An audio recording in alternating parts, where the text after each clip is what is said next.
সকল প্রিয় ছাত্রছাত্রী এডিউন্সের একটি নতুন ভিডিওতে সকলকে স্বাগতম।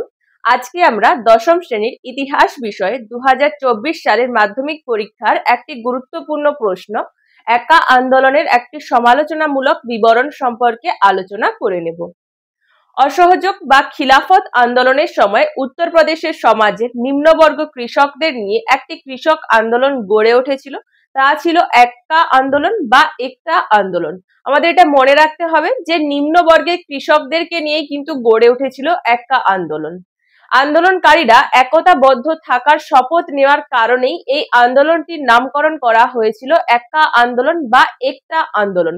এদের মূল উদ্দেশ্য কি ছিল না সংঘবদ্ধ থাকা বা একতাবদ্ধ থাকা। এই আন্দোলনের কারণ কি ছিল? এই আন্দোলনের প্রধান কারণগুলি ছিল কৃষকদের নির্ধারিত করের ওপর আরো বাড়তি 50% নতুন কর আরোপ করা। কারণটার প্রধান কারণ কি ছিল না কৃষকদের যে কর ছিল তার উপর কত শতাংশ বৃদ্ধি করা হয়েছিল? 50% বা 50%। এই কর আদায়ের জন্য কৃষকদের ওপর সীমাহীন অত্যাচার করা হতো। মালিকদেরকে জমি ও খামারে বিনা মজুরিতে বেগার শ্রম দিতে বাধ্য করা প্রভৃতি কারণে কৃষকদেরকে ক্ষুব্ধ হয়েছিল এই সময়। তাহলে প্রধান তিনটি কারণ কি কি ছিল? 50% কর বৃদ্ধি, সীমাহীন অত্যাচার ও বেগার প্রথা, যেটি বিনা মজুরিতে কৃষকদেরকে পরিশ্রম করতে হতো বা শ্রম দিতে হতো। এই আন্দোলনের প্রসার কোথায় কোথায় ঘটেছিল? এক তো এই সময় অসহযোগ এবং খিলাফত আন্দোলন শুরু হয়েছিল, যে কারণে এক্কা আন্দোলন কংগ্রেসের অনেকটা সমর্থন লাভ করেছিল।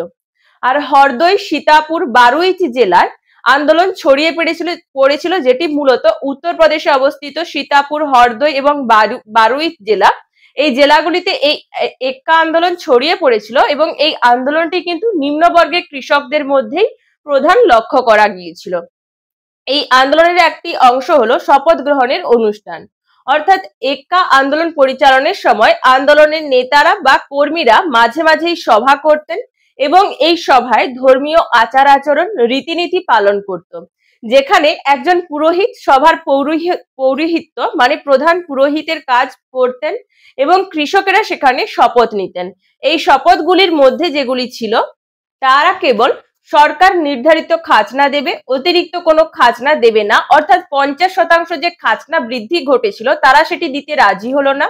জমিদারদের জমি থেকে কৃষকদের উচ্ছেদ করলেও কৃষক জমি ছাড়বে না। অর্থাৎ কোনো জমিদার যদি অত্যাচার করে কৃষকদেরকে জমি থেকে তাড়িয়ে দেয় বা কৃষিকাজ করতে না দেয়, তারা কিন্তু সেই জমি ছাড়বে না বলে দাবি করে। কৃষকেরা জমিদারদের বেগার শ্রম দেবে না, অর্থাৎ বিনা মজুরিতে তারা কাজ করবে না এবং পঞ্চায়েতের সিদ্ধান্ত তারা মেনে চলবে। পঞ্চায়েত কারা না গ্রামের যে প্রধান থাকে তার সিদ্ধান্ত তারা মেনে চলবে। এই আন্দোলনের কিছু বৈশিষ্ট্য লক্ষ্য করা যায়, যার মধ্যে একটি হলো কৃষকদের ঐক্য প্রতিষ্ঠান। এই আন্দোলনের প্রধান বৈশিষ্ট্য ছিল কৃষক ঐক্য প্রতিষ্ঠান করা। আন্দোলনরত কৃষকেরা সভায় সমবেত হয়ে শপথ গ্রহণের অনুষ্ঠানের মাধ্যমে তাদের ঐক্যকে সুদৃঢ় করত। আমরা আগেই আলোচনা করলাম যে শপথ গ্রহণের যে করা হতো, অনুষ্ঠান করা হতো, সেখানে কি ধরনের শপথ নেওয়া হতো সেটা আমরা আলোচনা করলাম। তো এখানে আমরা লক্ষ্য করছি যে কৃষকরা ঐক্যবদ্ধ হয়ে এই শপথ গ্রহণ অনুষ্ঠানে সমবেত হতেন। দ্বিতীয়ত, জঙ্গি আন্দোলন। এই আন্দোলন ছিল জঙ্গি প্রকৃতির। আন্দোলনের নেতারা জমিদার এবং ইংরেজদের শত্রু বলে মনে করত। তারা কিন্তু উভয়কেই মনে করত, জমিদার এবং ইংরেজদের উভয়কেই শত্রু বলে মনে করত।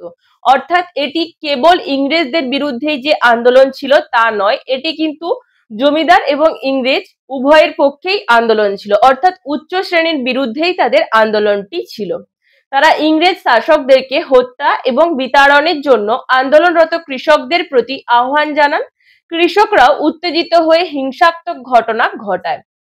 তৃতীয়ত, কৃষক কেন্দ্রিক আন্দোলন। এই আন্দোলন ছিল সম্পূর্ণভাবে কৃষক কেন্দ্রিক। কৃষিজীবী ছাড়া অন্য কোনো পেশার মানুষ এই আন্দোলনের কথা ভাবেননি।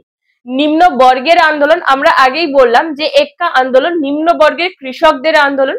সুতরাং এই আন্দোলনে যারা নেতৃত্ব দিয়েছিলেন তারাও খুব সম্ভবত নিম্ন বর্গেরই মানুষজন ছিলেন।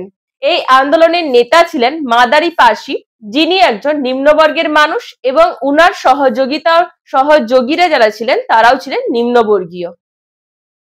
শেষ পর্যায়ে আমরা আলোচনা করে নেব যে এক্কা আন্দোলনে বাবা রামচন্দ্র গ্রামের কৃষকদের দুর্দশা নিজের চোখে দেখার জন্য কৃষক নেতা যে কংগ্রেস নেতা আমাদের ছিলেন জওহরলাল নেহেরুকে 1920 খ্রিস্টাব্দে গ্রামে আসার অনুরোধ জানান। অর্থাৎ বাবা রামচন্দ্র জওহরলাল নেহেরুকে কৃষকদের দুর্দশা নিজের চোখে দেখার জন্য 1920 খ্রিস্টাব্দে গ্রামে আসার অনুরোধ জানান।